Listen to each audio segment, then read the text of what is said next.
네, 이제 곧 다가올 중화권 증시 개장 전략 짜볼 텐데요. 홍콩 CSOP 자산운용 이재충 상무님 스튜디오로 모셨습니다. 어서 오세요. 네, 안녕하세요. 몇 시 비행기 타셨어요? 어제 오후 2시 비행기니까 네. 7시 도착했어요. 7시, 저녁 7시에. 저녁 7시요, 네. 좀 푹 쉬고 오셨나요? 그 잠은 푹 잤, 바로 잤어요. 오늘 첫 번째 스케줄이신가요? 네, 첫 번째요. 네, 한번 출발해 보겠습니다. 네. 상무님 이렇게 자주 찾아주시니까 저희 채팅에서도 반겨주시면서도 저도 하나 궁금해지는 게 있어요. 상무님의 이 잦은 출장이나 이런 것들이 한국에 대한 지금 현재 관심이 높아지는 건지 아니면 홍콩 증시에 대한 한국의 관심이 높아지는 건지 두 가지 다인지 이 부분 궁금해요. 제 생각엔 두 네. 가지 다일 거라고 생각하고 오. 있고요. 올해 초 같은 경우에는 네. 한국에서 홍콩에 대한 관심이 높아가지고 출연 요청이나 아니면 세미나들이 너무 많았거든요. 아, 그래요? 근데 이제는 한국의 SK 하이닉스, 삼성 때문에 그럼 홍콩 사람들이 그걸 얼마나 좋아하느냐 이걸 또 물어보셔가지고 네. 두 개가 다 복합된 것 같아요. 정말 증시에 대한 지금 투자자들의 관심 그리고 눈둘 곳이 참 많구나 이런 생각이 드는데 우선은 그럼 저희가 개장 전략 짜보기 위해서 어제 시장부터 좀 리뷰를 해봐야 될 것 같아요. 우선은 약간 좀 지켜보는 그런 분위기가 있었던 것 같은데 어떻게 보셨어요? 우선 관망세라고 생각하시면 될 것 같고요. 에이펙 정상회의 기대감 이것들이 다 이미 주가에 반영이 돼 있었죠. 그게 이제 조금씩 빠지면서 사실 12월까지는 정책적으로 굉장히 큰 뉴스가 나오지 않을 거라 보고 있거든요. 왜냐하면 12월 달에 네. 경제 공작 회의가 있기 때문에 네. 대부분 중국은 이제 큰 양회라든가 경제 공작 회의 이런 식으로 해서 발표를 하잖아요.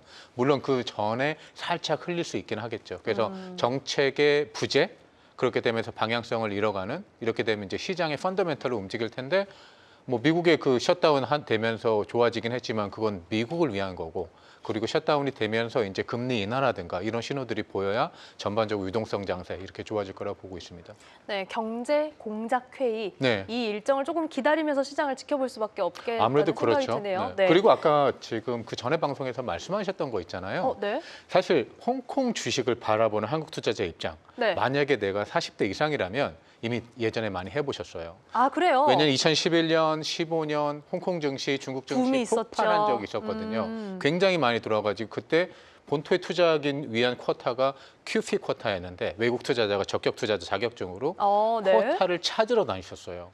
왜냐면 이 쿼터 있느냐 해서 거기로만 자금이 몰리는 그런 현상까지 있어가지고 다만 요즘 새로 투자하시는 분들은 익숙하지 않죠. 그쵸. 왜냐하면 코로나 때 투자를 네. 시작하신 분들이 굉장히 많은데 많죠. 40% 이상이라고 보는데 그때는 홍콩 시장이 안 좋았으니까 투자는 안 하셨는데 구조적으로 두 가지 큰 문제가 있는 것 같아요. 홍콩 증시는 단주 매매가 힘들다.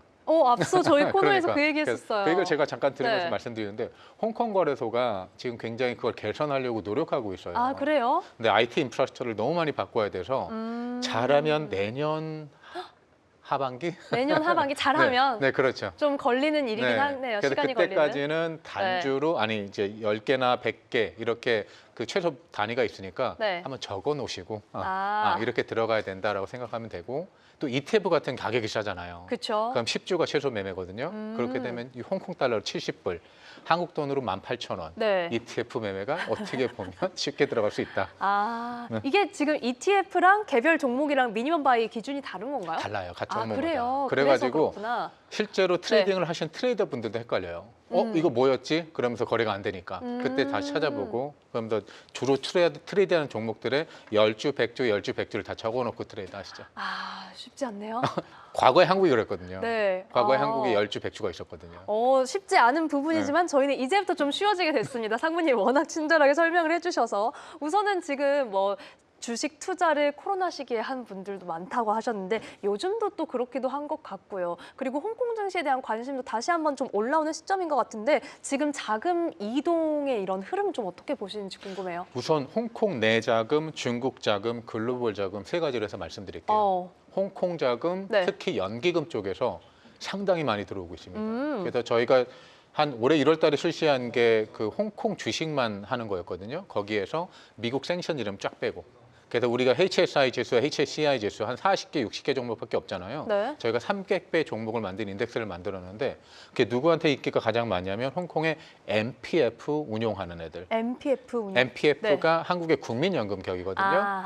그럼 한국의 국민연금은 우리가 누가 매니지하는 모르죠. 국민연금이 매니지하는데 홍콩의 MPF는 운용 매니저를 따로 뒀어요. 그 펀드를. 그래서 네. 가입을 할 수 있는 구조거든요. 거기에서 자금이 엄청 많이 들어오고 글로벌 자금, 물론 신흥국으로 움직이는 것도 있긴 하지만 중국하고 홍콩 쪽으로 다시 들어오는 게 있고요. 본토에서 유동성 제가 계속 말씀드렸죠.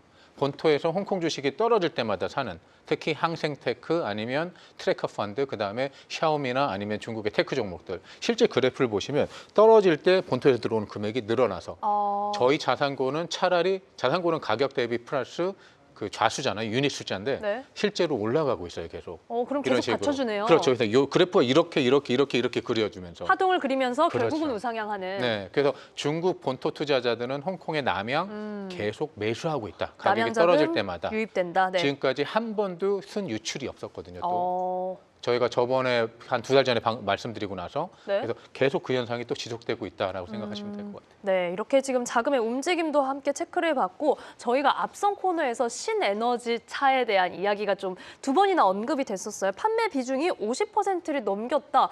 그렇다면 확실히 이건 주목해 볼 만한 시장이구나 좀 싶은데 네. 투자자 입장에서 좀 어떻게 접근을 해보면 좋을까요? 제 생각에는 큰 테마에서 굉장히 지원이 이루어질 섹터라고 보고 있고요. 신재생 에너지 차, 그리고 태양광, 중국의 그 탄소 중립 이렇게 거대하게 움직이는 어떻게 보면 굉장히 많은 섹터를 포괄하는 움직임이라고 보시면 될 것 같아요.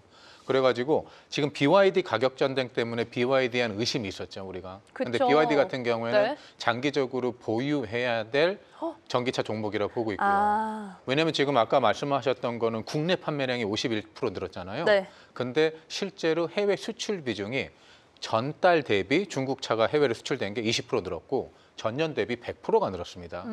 영국에서는 중국 전기차가 이미 앞질러 섰고요. 유럽에서도 이렇게 움직이고 있기 때문에 중국 전기차가 선도 기업이 될 것이다. 너무나 분명하기 때문에 제 생각에는 지금 비중 어느 정도 갖고 가셔야 되는데 BYD 가격 할인 전쟁 엔타이 인볼루션은 중국 정부가 만든 거기 때문에 못할 거예요. 더 이상은. 더 이상 그런 네. 가격 할인 경쟁은 없을 것이다. 그렇죠. 그럼 제살 깎아먹기이기 때문에 그쵸. 그 과도 경쟁을 네. 억제하는 것 때문에 BYD가 맞아요. 못할 거라서 영업이익이 좋아질 거라고 보고 있습니다. 그럼 이제 마진이 좀 개선될 네. 수 있는 수익성 개선을 기대할 수 있는 그렇죠. 시점인 셈이네요. 근데 대표 전기차 니오, 샤오펑, 네. BYD가 있는데 샤오펑 그다음에 엄청났더라고요. 샤오미도 만들었죠. 다 올라가는데 각 종목마다 움직이는 게 서로 달라가지고 이 네 개를 다 갖고 가지 않는 이상 그래서 그게 포함된 항생테크. 항생테크 그게 또 네. 다 포함되어 있거든요. 그렇죠. 맞아요. 네. 그래서 그런 식으로 접근하셔도 재밌을 것 같아요. 그렇네요. 확실히 개별 기업 선별이 어렵다면 저희가 또 ETF로 접근해보는 방법 역시나 참고를 해보시고요. 앞서 저희가 코너 문 열면서 화두로 다 말씀을 드렸습니다만 중국 내 이 한국 반도체주에 대한 관심 계속해서 뜨거워지고 있는 상황으로 저희가 기대를 해봐도 될까요? 너무 엄청나다 보시면 될 것 같아요. 특히 투자은행에서 요즘 SK하이닉스, 삼성은 너무 많이 보도를 하고 있고요. 반도체 업황화랑 그러니까 공급이 지금 부족하죠. 그래서 엔비디아가 TSMC한테 그러면 웨이퍼를 더 많이 생산해달라 이미 확보를 할 정도로 거기에다 가격은 올라갈 정도로 그래서 지금 수급의 불균형 때문에 가격이 올라가고 SK하이닉스 영업이익 좋아지겠죠. 왜냐하면 2026년 상반기까지 가격이 올라가면서 공급이 딸리는 거에서 이제 영업이익이 더 좋아질 거라고 보고 있고요. 그리고 반도체 슈퍼사이클 골든만삭스도 얘기했죠. 2026년까지. 그래서 요번에는 굉장히 크다 상승률이라고 저희는 보고 있고요. 또 다만 이제 지금 보유하지 않으신 분들이 새로 진입하시는 것들에 대해서는 네. 어떻게 보면 분할 매수로 들어가시면서 나중에 조정이 일어났을 때 분명히 조정은 한 번씩 올 거거든요. 네. 그렇게 들어가시는 게 맞다고 보고 아닌데 이분 이미 보유하시는데 그게 조금 더 위험한 해징을 하고 싶다. 그러면은 해징 수단이 여러 가지가 있잖아요. 뭐 콜옵션이라든가 이런 것들을 활용해서 한번 움직이셔도 괜찮고. 근데 장기적인 측면에서 굉장히 좋다라고 보고 있습니다. 네, 이렇게 다시 한번 긍정적인 관점을 저희는 확인을 해봤고요. 그렇다면 오늘장 개장 전략 어떻게 주시겠어요? 오늘장 그렇게 나쁘진 않은데요. 우선 중국 정부에서 어제 나온 뉴스 중에 하나가 상무부에서 그러면 소비를 촉진하기 위한 실행 계획을 구체적으로 발표하겠다라는 뉴스가 하나 나왔어요. 그래서 그게 어느 시점에 발표를 하고 어느 정도인지 모르겠지만 그것 때문에 긍정적일 거라고 보고 있고요. 테크나 아니면 다른 쪽, 제 생각엔 인터넷 섹터 쪽으로 조금 움직여 줄 것 같고 어떻게 보면 혼조세로 움직이를 할 텐데 섹터마다 움직임이 다를 것 같습니다. 소비 쪽으로 가시는 거 나쁜 생각 아니고요. 지금 현 단계에서 태양광 제 생각엔 모든 게 다 결합되는 거기 때문에 여기에다 신재생 에너지까지 포함되잖아요. 그쵸. 그래서 태양광 같은 경우에는 큰 무리 없이 들어가셔도 괜찮을 것이다라고 생각하고 있습니다.